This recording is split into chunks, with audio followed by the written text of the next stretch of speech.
If the lid on your cooler won't lock closed anymore, you probably need a new cam latch. The cam latch mounts to the cooler chest and locks the lid closed. After years of use, the latch should become loose, or the rivet that holds it together can pop out.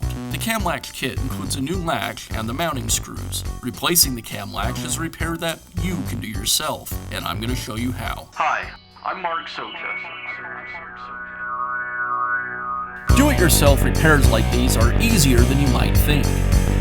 From lawn machines to cordless drills, kitchen mixers, outdoor grills, our how-to videos walk you through each repair from start to finish. So doing it yourself means never having to do it alone. Let's get started. I'll begin by removing the old cam latch from the cooler. I'll open it so that it's unlocked, but I can still access the screws.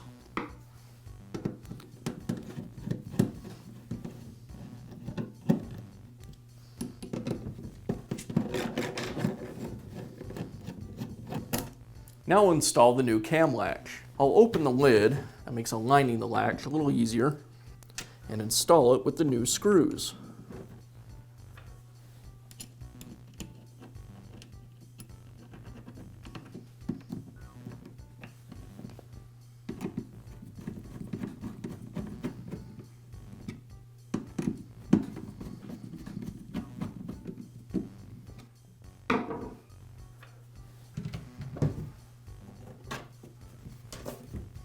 And that's how easy it is to install a new cam latch on your cooler. Be sure to check back often for new videos and expert advice. If you found this video helpful, give us a thumbs up